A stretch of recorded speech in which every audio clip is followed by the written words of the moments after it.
Hi friends, कैसे हैं आप सभी। नो टेंशन, नो पंगा, नो लड़ाई, सिर्फ पढ़ाई अड्डा यूट्यूब चैनल में आप सभी का स्वागत है। फ्रेंड्स, हमने अपनी प्रीवियस वीडियो में सेक्शन 1 देखा था, जो सैम्पल पेपर सीबीएसई ने अक्टूबर में रिलीज़ किया था, उसका सोल्यूशन सेक्शन 1 हमने देखा था, जो कि 1 मार्क ईच क्वेश्चन थे हमारे पास पिछली 2 वीडियोज़ में। और फ्रेंड्स, आज की वीडियो में हम अपना सेक्शन 2 करने वाले हैं, जिसमें आपके कुछ केस स्टडी से रिलेटेड क्वेश्चन हैं।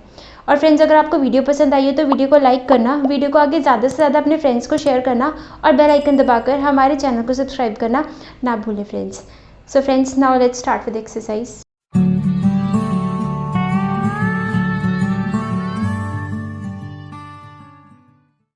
फ्रेंड्स, हमारे पास सेकेंड सेक्शन में 4 केस स्टडी बेस्ड क्वेश्चंस हैं और उनके कुछ 5 पार्ट्स हैं। हमने उनमें से 4 ही अटेम्प्ट करने हैं, बट हम अपनी वीडियो में सारे के सारे अटेम्प्ट करेंगे।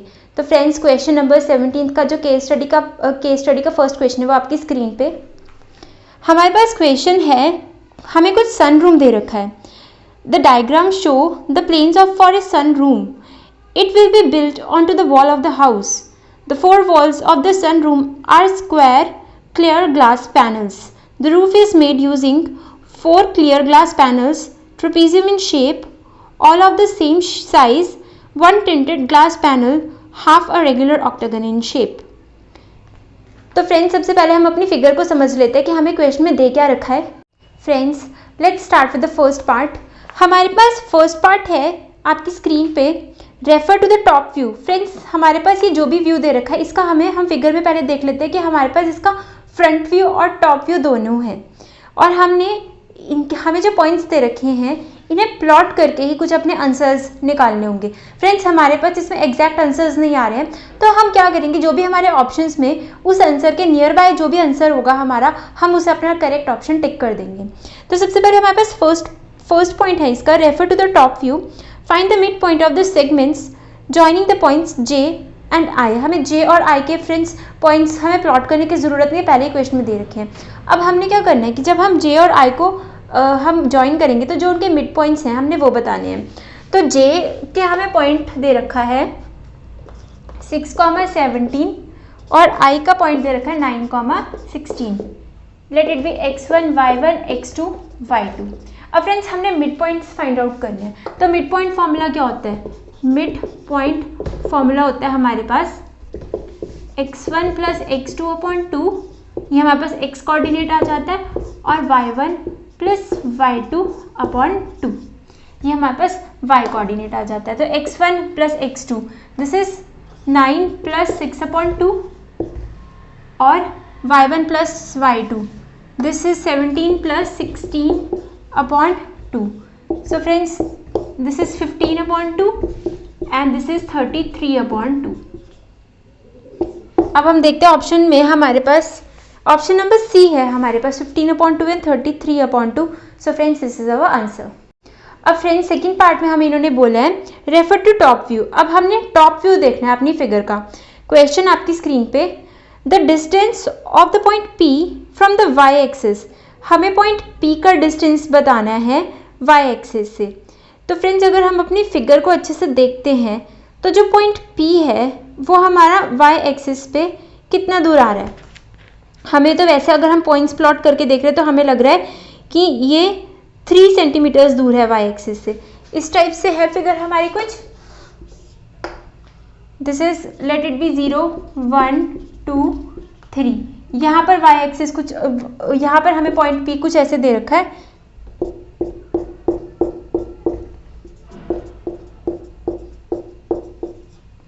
यहाँ पर अब हमने y एक्सिस से बताना है कि कितने डिस्टेंस पे, मतलब हमें ये वाला डिस्टेंस बताना है। वैसे अगर हम फिगर को देखें तो ये हमें लग रहा है कि ये 3 सेंटीमीटर्स की दूरी पे है, पर फ्रेंड्स अगर हम ऑप्शंस पे देख रहे हैं तो क्या हमें कहीं पे 3 सेंटीमीटर्स दे रखा है? नो, उसके नियर अबाउट हमें कुछ नंबर दे रखा है, that is 4 centimetre.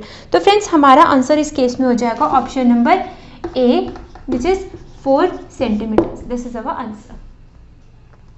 Friends, let's start with the third part. Third part में हमें बोला है रेफर टू फ्रंट व्यू, मतलब हमें फ्रंट वाला देखना है इस वाले पार्ट में। क्वेश्चन है हमारे पास आपकी स्क्रीन पे, the distance between the points A and S। हमें पॉइंट्स ए और एस के बीच में डिस्टेंस बताना है।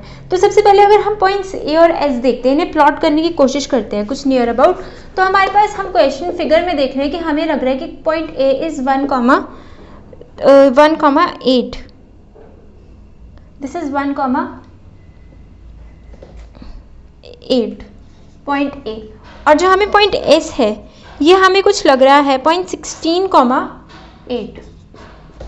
तो हमें ए और एस के बीच का डिस्टेंस बताना है, तो हम इसके लिए डिस्टेंस फॉर्मूला यूज करेंगे। This is under root of x1 y1 x2 y2, x2 minus x1 is 16 minus 1 का square and y2 minus y1। Point S के पॉइंट्स प्लॉट करके 15,8 हमें लग रहा है। So this is 15 minus 1 का square plus y2 minus y1, that is 8 minus 8 का square, which is under root of 14 square plus 0। तो फ्रेंड्स ये हमारा 14 आ गया, बट क्या हमारे पास ऑप्शन में 14 आंसर है? हमारे पास ऑप्शन में तो 16 है जो कि 14 के नियर अबाउट है। तो फ्रेंड्स दैट मीन्स हमारा नियरली आंसर 16 आंसर है हमारा इस फिगर के अकॉर्डिंग, बिकॉज हमें जो पॉइंट्स है वो टू द पॉइंट नहीं दे रखे हैं। फ्रेंड्स हमारे पास फोर्थ पार्ट है, इन्होंने फोर्थ पार्ट में बोला आपकी स्क्रीन पे refer to the front view, हमें फ्रंट व्यू को देखना है। Find the coordinates of the point which divide the line segment joining the points A and B in the ratio 1:3 internally. हमें बताना है कोई पॉइंट्स जो कि हमारी ये जो ए बी लाइन है कोई भी उसको 1:3 में डिवाइड करेगा, उस पॉइंट के कोऑर्डिनेट्स को बताना है। अब फ्रेंड्स सबसे पहले तो हम फिगर देखते हैं, तो हमें कुछ अप्रॉक्सीमेटली पता चल रहा है कि जो ए वाला पॉइंट है दैट इज़ 1,8 और बी वाला पॉइंट है दैट इज़ 4,11। अब हम इसके अकॉर्डिंग करेंगे और जो भी नियर अबाउट आंसर आएगा उसको हम अपना टिक कर देंगे आंसर करेक्ट। अब हमें पता है कि जब हमें कोई भी लाइन कोई भी लाइन के डिवीजन दे रखे होते हैं, k:1 हमें कोई रेशो दे रखी होती है, लेट m:n हमें कोई रेशो दे रखी होती है, और हमारे पास यहाँ पे पॉइंट्स होते हैं x1 y1 और यहाँ पे होता है x2 y2। हमें x और y की वैल्यू फाइंड आउट करनी होती है, x, y की वैल्यू फाइंड आउट करनी होती है। तो x, y की वैल्यू हमारे पास कैसे आती है? सेक्शनल फॉर्मूला से। x की हमारे पास कोऑर्डिनेट्स आएंगे mx2 plus nx1 upon m plus n। तो हम देख लेते हैं m हमारे पास m की वैल्यू है 1 और x2 की वैल्यू है हमारे पास क्वेश्चन में late it be x1 y1 late it B x2 y2। x2 की वैल्यू हमारे पास 4 प्लस n और x1 की वैल्यू हमारे पास 1 अपॉन m प्लस n की वैल्यू आ जाएगी हमारे पास 1 plus 3 is 4, this is 4 plus 3 is 7/4, this is 4 1 ज़ा 4, 4 7 ज़ा 28, 1.75। और सिमिलरली हमारे पास y कोऑर्डिनेट आ जाएगा my2 plus ny1 upon m plus n। तो m की वैल्यू है हमारे पास 1, y2 की वैल्यू आ जाएगी फ्रेंड्स हमारे पास 11 प्लस n की वैल्यू हमारे पास 3, y1 की वैल्यू है 8 upon m plus n is 4। 11 plus 24 is 35/4, 35/4। इसको आप सॉल्व करोगे तो नियर अबाउट अब आपका आंसर आ जाएगा 8.75। अब ऑप्शंस पे देखते हैं क्या हमारे पास 1.75 और 8.75 है। फर्स्ट ऑप्शन में हमारे पास है 8.5, 2.0, मतलब x की वैल्यू 8.5, ये तो 1.5 के बिल्कुल नियर अबाउट है ही नहीं, दैट मीन्स ये वाला ऑप्शन हमारा कैंसिल है। अब सेकंड इन्होंने बोल रखा है 2,0 एंड 9,5। अब फ्रेंड्स जो हमारे पास सेकंड पार्ट में इन्होंने बोल रखा है 2,0 और ये वाली वैल्यू 9.5। अब ये तो बहुत मतलब हम देख लेते हैं, हो सकता है ये हमारा आंसर, बट फिर भी पूरा का पूरा 1 यूनिट का हमारा फ़र्क आ जाएगा। तो हम अपने नेक्स्ट ऑप्शन में स्विच करते हैं, उनको देखते हैं। थर्ड है हमारे पास 3,0 एंड 7.5, 3,0 एंड 7.5। अब ये तो x के कोऑर्डिनेट से बिल्कुल ही दूर आ गया 3,0, फाइन। तो फोर्थ है हमारे पास 2,0 एंड 8.5। तो friends yes it can be near about written as 2, fine, और it is also near to 8.25। तो friends finally this is our answer. हमारे पास कोऑर्डिनेट्स कौन से आ जाएंगे? 2, 8 ऑप्शन में हमें दे रखा है 8.5, तो 2, 8.5 this is our answer. Friends fifth part आपकी स्क्रीन पे हमें इस पार्ट में बोल रखा है रेफर टू फ्रंट व्यू। हमें फ्रंट व्यू देखना है अपनी जो भी हमें डायग्राम है उसका।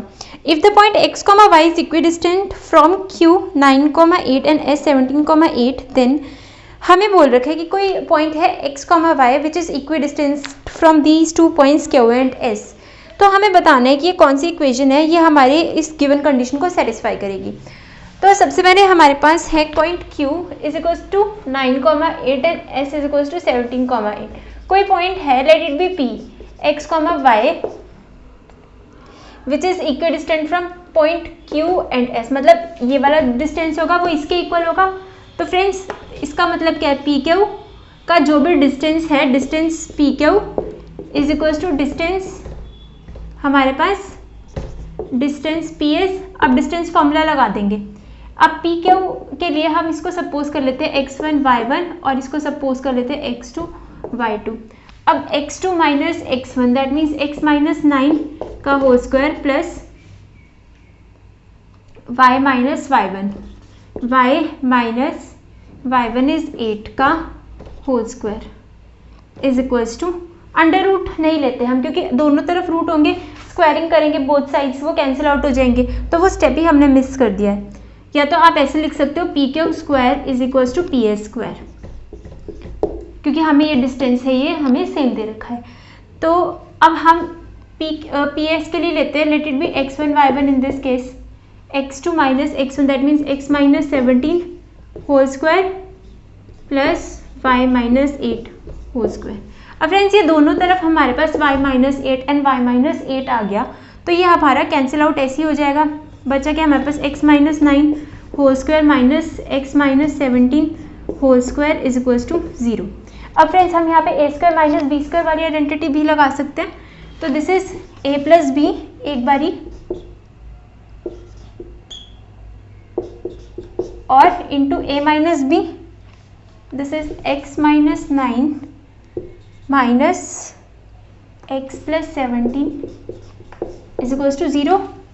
This is 2x minus 17 minus 9, दोनों में माइनस के साइन है तो 26 माइनस 26।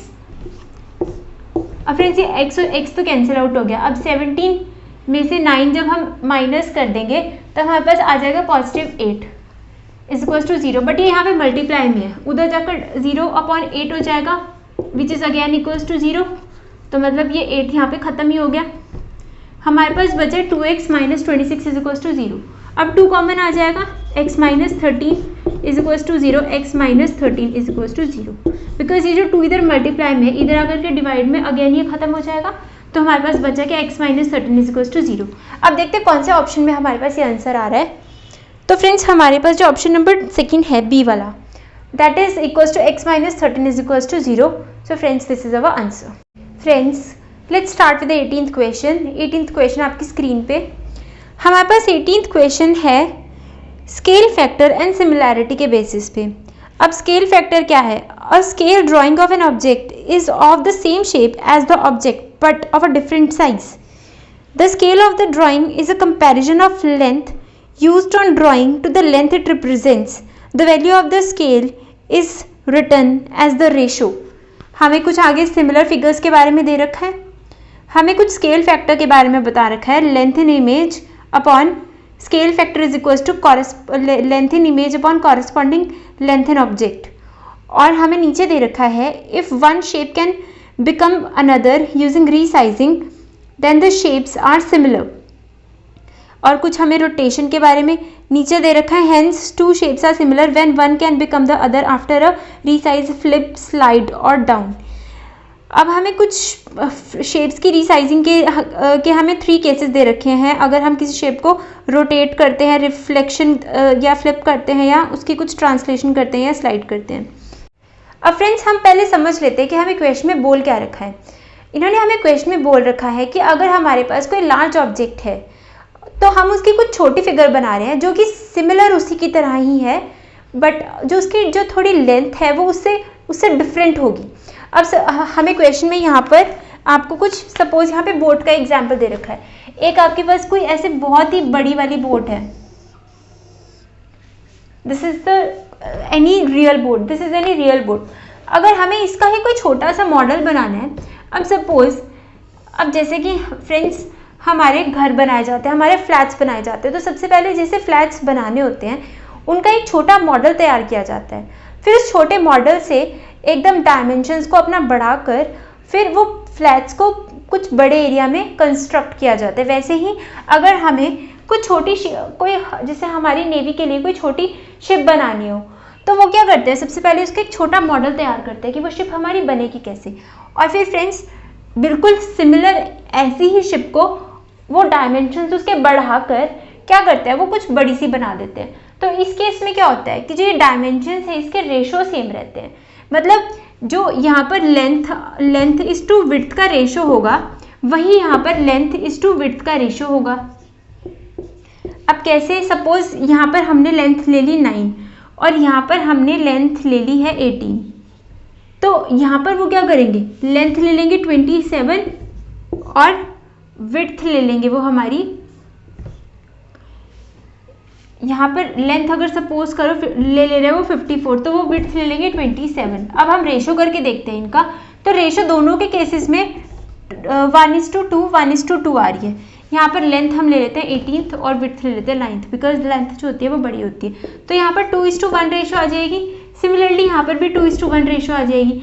तो मतलब जो सिमिलर ऑब्जेक्ट्स होते हैं, अगर जैसे कोई बड़ा वाला ऑब्जेक्ट है उसकी हम कोई छोटी फिगर बनाई है, तो जो उनकी रेशियोज होती है वो सेम रहती है, बट जो डायमेंशंस होती है वो डिफरेंट होती हैं। तो फ्रेंड्स हमें ये जो पैराग्राफ है स्केल फैक्टर में हमें यही बता रखा है, और आगे है हमारे पास कुछ स्केल फैक्टर को हम कैलकुलेट कैसे करते हैं। तो scale factor is calculated by,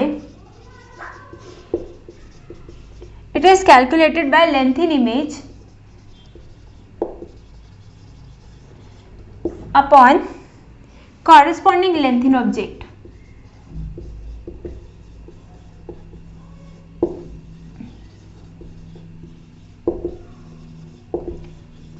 suppose मैंने ये जो हमारे पास दो फिगर्स हैं, मैंने इनकी लेंथ फैक्टर निकाल ली है सपोज,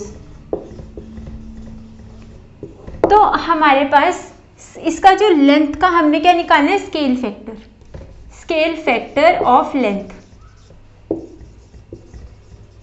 तो हमारे पास लेंथ इन इमेज पे क्या लेंथ है, जो हमने इसकी एक छोटी आकृति तैयार की थी, छोटी इमेज तैयार की थी, तो इसमें जो लेंथ है दैट इज 9 और कॉरेस्पॉन्डिंग लेंथ इन ऑब्जेक्ट, और ऑब्जेक्ट में ही इसकी लेंथ कितनी है 27। तो ये जो रेशियो आ गया दैट इज 1:3। मतलब कोई जो रियल में जो चीज़ है दैट इज 3x, और जो फिगर में वो अपनी जो फिगर के according that is 1/3 of the real. तो फ्रेंड्स अब हम, ये तो हमारा था स्केल फैक्टर। अब नीचे हमें कुछ बोल रखा है सिमिलर फिगर्स के बारे में, कि हमारी वो वाली फिगर्स सिमिलर रहेंगी अगर हम उन्हें रोटेट करें या टर्न करें तब भी उनकी फिगर में कोई चेंज नहीं आ रहा, या तो अगर आप उन्हें फ्लिप करोगे, फ्लिप करना मतलब कोई किसी चीज़ को आप मिरर में देखना, मिरर में हम कोई भी चीज़ को फ्लिप कर देते हैं। सपोज यहाँ पर एक स्टिक है, अब यहाँ पर अगर आप उसको मिरर में देखोगे तो वो भी एज इट इज दिखेगी, तो मतलब ये दोनों जो शेप है ये हमारी सिमिलर शेप्स होगी। फाइन, तो फ्रेंड्स ये बात होगी हमारी सिमिलर शेप्स की। अब आगे इन्होंने बोल रखा है ट्रांसलेशन और स्लाइड, मतलब कोई चीज़ आप यहाँ पर सपोज यहाँ पर बोट है, यहाँ से उठा करके आप उसको थोड़ा सा नीचे रख दे रहे हो, बिल्कुल सेम आपने ऐसी एक बोट रख दी, तो मतलब ये भी फिर सिमिलर ही होंगी, कोई डायमेंशन में इसके चेंजेस नहीं आएंगे। तो दैट मीन्स ये हमारा एक ट्रांसलेशन और स्लाइड का एग्जाम्पल हो गया। अब फ्रेंड्स हम इसके जो रिलेटेड है वो क्वेश्चंस देख लेते हैं। Let's start with the first part of 18th question. Friends 18th question का फर्स्ट पार्ट आपकी स्क्रीन पे हमारे पास फर्स्ट पार्ट में है, a model of a boat is made on the scale of 1:4. The model is 120 centimeters long.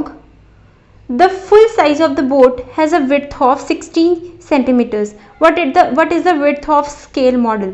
Friends हमें कुछ जो कि मॉडल है किसी जो बोट का उसका हमें कुछ स्केल दे रखा है, that is 1:4।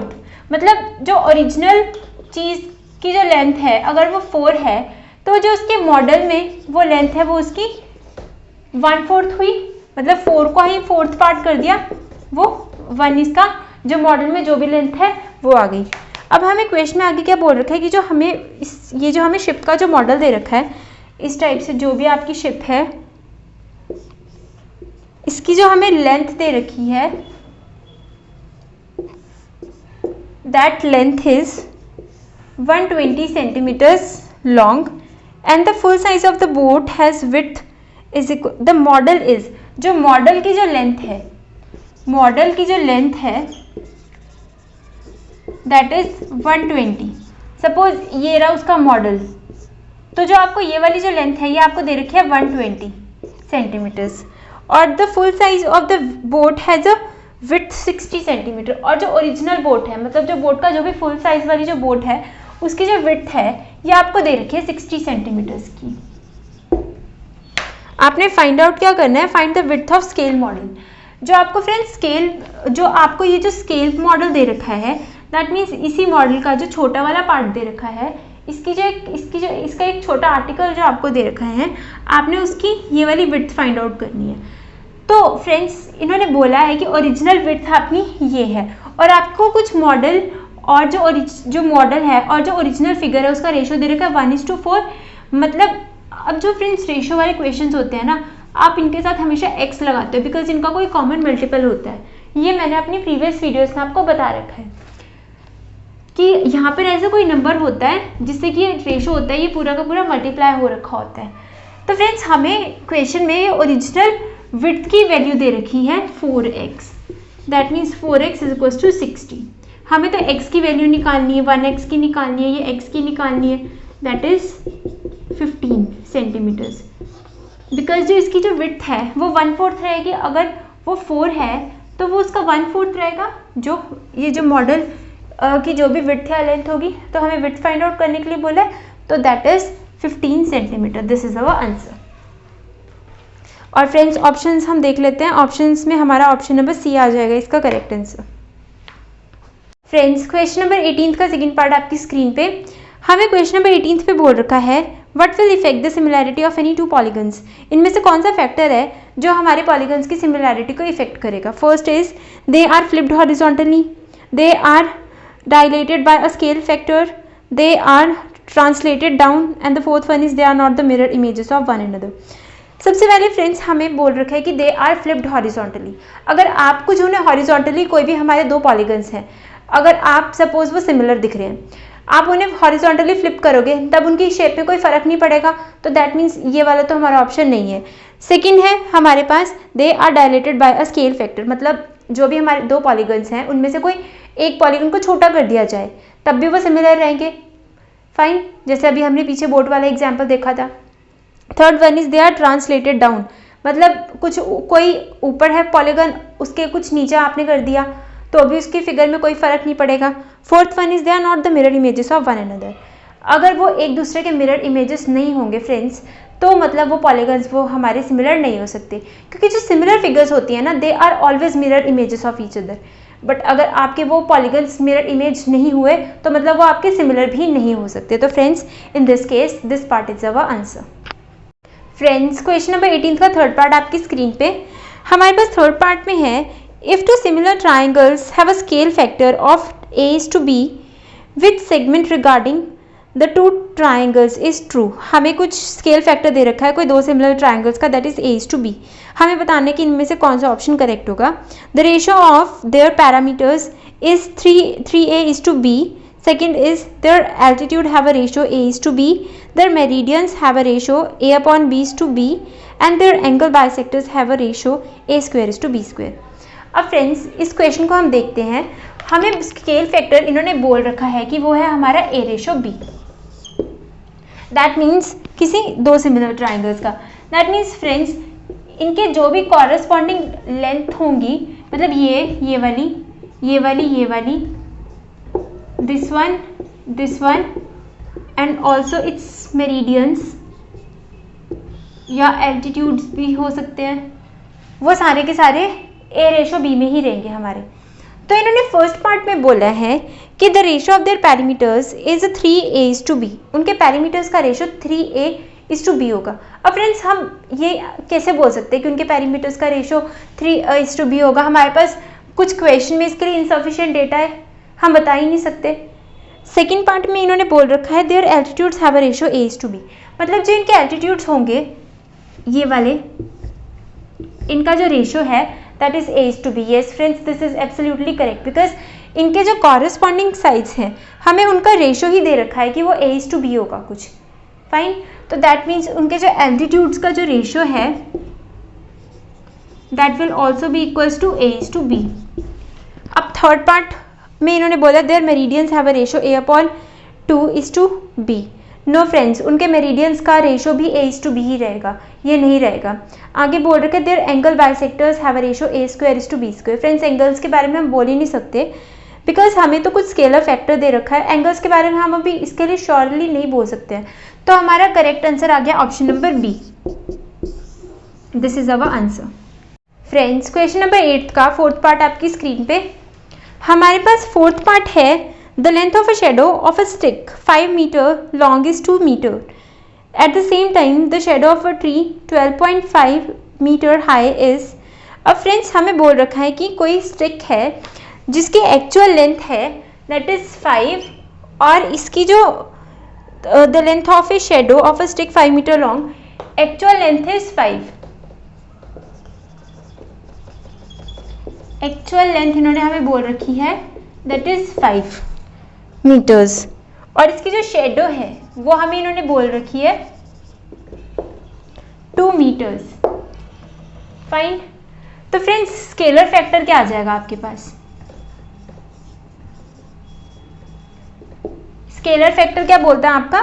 Length in image upon corresponding length in object. जो इसकी कुछ इमेज बन रही है दैट मीन्स 2 और कॉरेस्पॉन्डिंग लेंथ इन ऑब्जेक्ट जो इसकी ट्रू लेंथ है that is 5। That means 2/5 is our scalar factor. At the same time the shadow of a tree 12.5 metre high is. आपने बताना है कि कोई जो ट्री है जिसका 12.5 मीटर हाई उसकी शेडो है, जो इसकी एक्चुअल हाइट है ट्री की, उसकी शेडो कितनी होगी?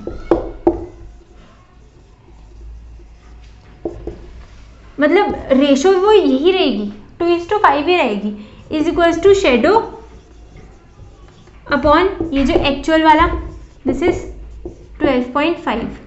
सो friends this is 25/5 is 5 metres. तो हम देख लेते हैं हमारे पास ऑप्शंस में 5 मीटर्स है। Yes, option number D. So friends इस केस में हमारा आंसर आ जाएगा option number D. This is our answer. Friends question number 8 का 5th पार्ट आपकी स्क्रीन पे। हमारे पास कुछ फिगर्स दे रखी हैं। Below you see a students mathematical model of a farm house roof with measurements. The attic floor ABCD is the model in the model is a square. The beam that supports the roof are the edges of a rectangular prism EFGH KLMN. E is the middle of AT, F is the middle of BT, G is the middle of CT and H is the middle of DT. All the edges of a pyramid in the model have a length of 12 meter. अब friends हम अपना question देख लेते हैं कि इन्होंने बोला क्या है क्वेश्चन में। कुछ स्टूडेंट ने कुछ मॉडल बनाया है, एक मैथमेटिकल मॉडल बनाया किसी फार्म हाउस का और कुछ उसके मेजरमेंट्स दे रखी हैं।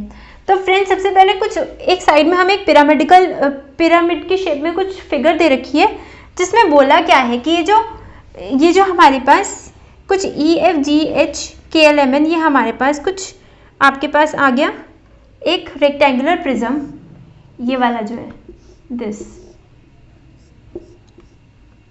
इस टाइप से आपके पास कुछ रेक्टेंगुलर प्रिज्म आ गया अंदर, और ये जो प्रिज्म है, ये जो रेक्टेंगुलर प्रिज्म है ये पूरे के पूरे इसको सपोर्ट कर रहा है।